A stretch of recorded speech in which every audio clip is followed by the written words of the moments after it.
All right, so Trevor Jamieson from Mac Consulting. I'm an associate director there. Mac is a management consulting business. We've been in the game for 21 years. It's a broad-based management consulting firm operating within South Africa. Our head office is here. We do projects across Africa. I think about 20 countries within Africa we've done work, and then also done work in Europe, the States, and as far east as Singapore. 13 different core competencies that we've got, or centers of excellence, and those range from strategy through to and human capital offerings all the way through to mine optimization, which is one of our key industries, supply chain, safety, and transformation in the mining industry. So that's a couple of the things that we do. All right, tell me about the leadership aspect of your business. What qualities do you see lacking in the industry?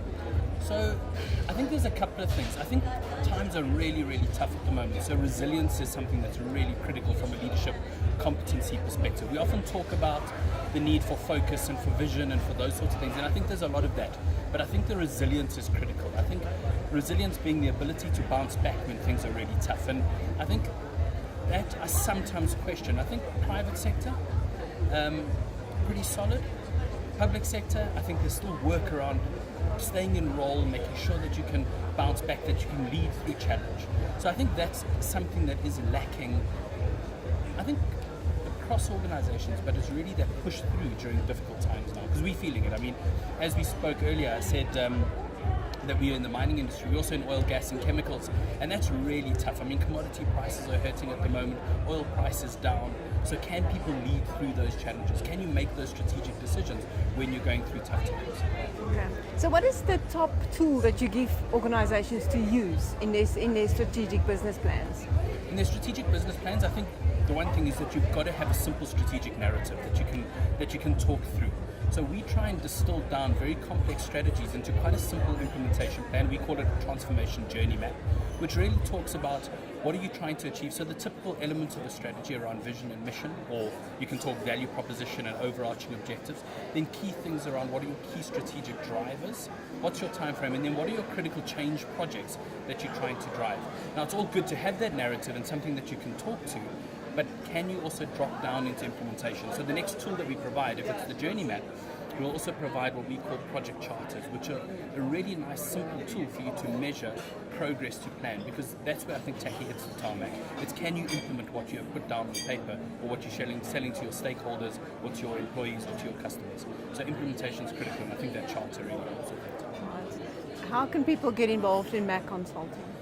From an employee perspective or from a customer? From an employee perspective.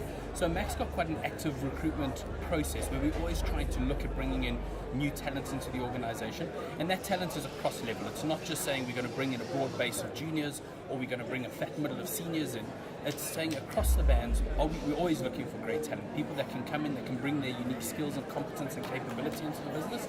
And I always ask myself two questions: can I work with this individual, and can I put them in front of my customer?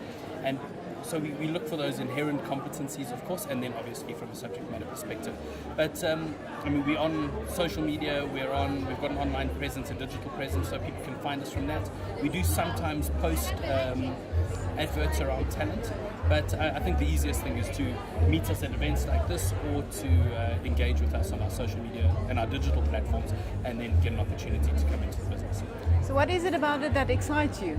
Sure. I mean, I think there's a couple of things. I've been associated with Mac for about 11 years now. I started in as probably the lowest consulting position that you can, and I'm an associate director now. So I climbed through the levels, and I think Mac gives you the ability to do that. You have the ability for fast progression through the organization.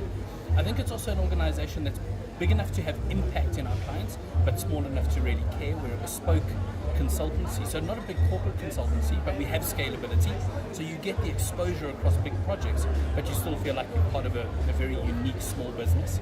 And I think the last one is the family culture that we have within the business. It's incredibly good, strong family type culture within the business, It's still founder-led, so Mac stands for McCardle and Cottrell, and Mark Cottrell, who is the chairman, is still in the business, so very, very involved from that point of view.